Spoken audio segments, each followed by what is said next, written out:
안녕하십니까 여러분, 브라톤입니다.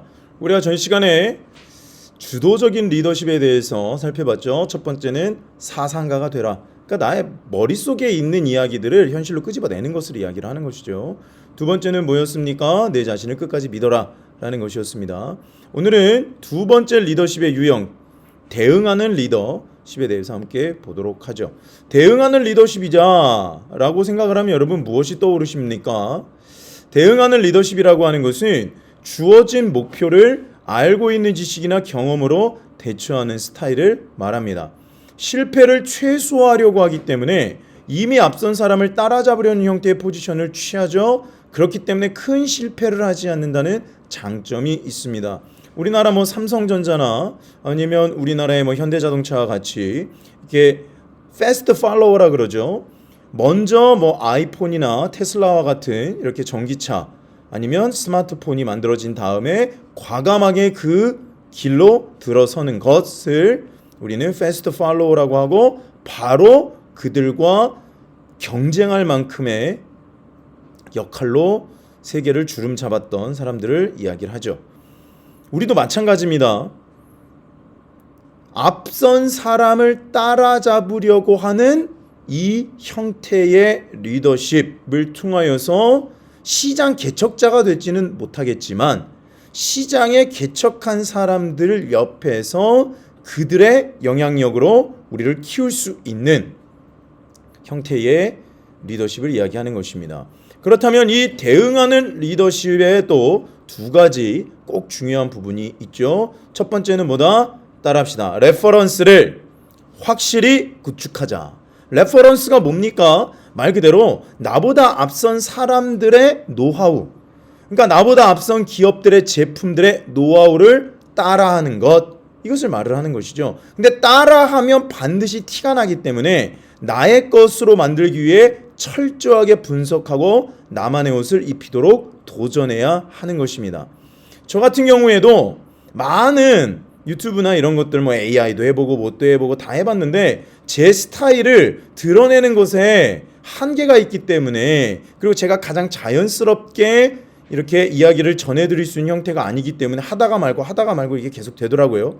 아니면 또 제가 추진하고 있는 일들이 워낙에 많다 보니까 그걸 하다가 유튜브 하다가 멈추고 계속 이런 식의 형태였는데, 그렇다면 레퍼런스를 제가 추구했었던 사람들은 따라해보고 본인에게 가장 잘 맞는 방법으로 선택해라.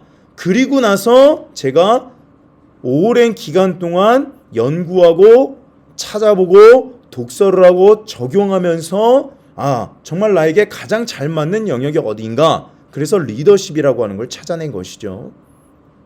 그리고 두 번째 따라볼까요? 실패를 너무 두려워하지 말고 전환의 계기로 삼자. 이 대응하는 리더가 우리가 앞서 본 주도적인 리더와 가장 큰 차이점이라면 실패를 대하는 자세입니다.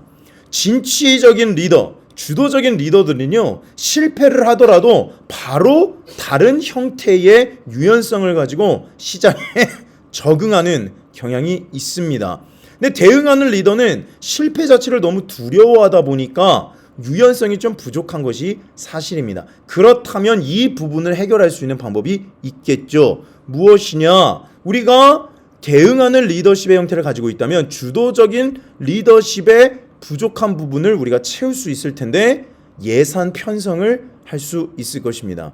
무슨 말이냐? 실패가 두렵다면 실패하는 상황을 미리 가정을 해보는 거예요. 실패하는 상황을 미리 가정해 본다는 것 자체가 약간 좀 어폐가 있긴 한데, 받아들이고 전환의 계기로 삼을 수 있도록, 불안하니까 우리가 첫 번째 도전하는 영역에 예산을 한 50%에서 60% 배분을 하고, 그 다음에 30%, 40%, 그 다음에 20%, 10% 정도로 예산 편성을 해놓고 바로 다음 과정을 받아들일 수 있도록 도전하는 것입니다. 근데 문제는 뭐냐면 자신이 제시하는 방식에 보통 사람들은 전념하고 싶어 하죠. 전념하고 싶어 하기 때문에 구성원들의 의견을 좀 귀 기울이지 않는 경향이 있습니다. 그래서 첫 번째, 우리가 고등학교나 대학교 진학을 할 때도 1지망, 2지망이 있잖아요. 그래서 1지망 내가 정말 하고 싶은 것, 2지망은 어머니나 아버지나 친구들의 의견을 들어서 내가 1지망이 안 되면 2지망이 갈 수 있도록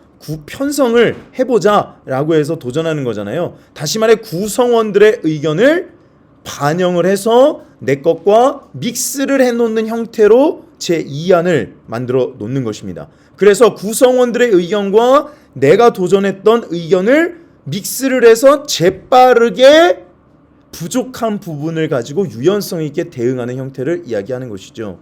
예를 들어 볼까요? 작은 카페를 운영한다고 생각을 합시다. 근데 요즘 카페가 너무 많기 때문에 내가 카페를 하면서 좀 분식점의 형태도 하고 싶다라고 한다면 그라인더나 머신이나 아니면 드리퍼나 그런 것들을 준비하고 음악이나 이런 것들도 디저트와 함께 세팅을 해놓는 거예요. 그런데 혹시 모르니까 떡볶이를 찾는 사람들을 위한 메뉴를 살짝 만들어 놓는 것이죠. 그래서 사람들이 여기는 왜 디저트가 먹을 게가 별로 없네, 다른 데랑 별 차이가 없네, 아예 떡볶이나 먹고 가자. 근데 떡볶이가 너무 맛있는 거예요. 그래서 여기가 커피를 주면서 커피를 먹으면서 떡볶이를 먹을 수 있다. 그리고 어떤 카페는 김치볶음밥을 이렇게 세컨 초이스로 놓는 경우도 있다는 것이죠.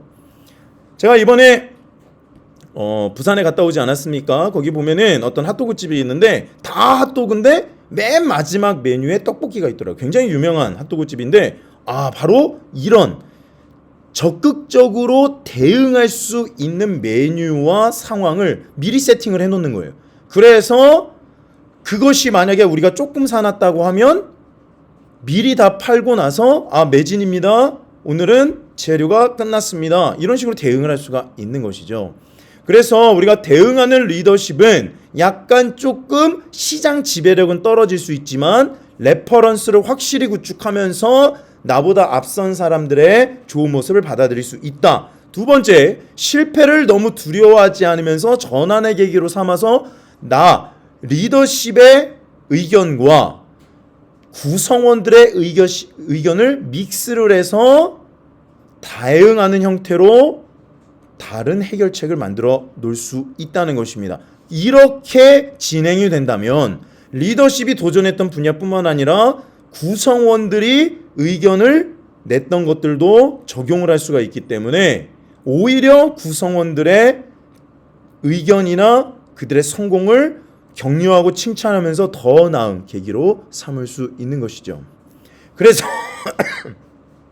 우리가 많은 도전을 할 때 실패가 두려운 게 사실이잖아요. 그렇다면 우리가 대응하는 리더십의 형태로 살짝 한 발자국 물러서서 레퍼런스를 확실히 구축하고 실패를 두려워하지 말고 전환의 계기로 삼음을 통하여서 패스트 팔로워로서 포지션을 분명히 구축할 수 있다 라는 것을 한번 생각해 보시고 오늘도 여러분들이 추구하는 인생을 응원합니다. 브라톤이었습니다. 감사합니다.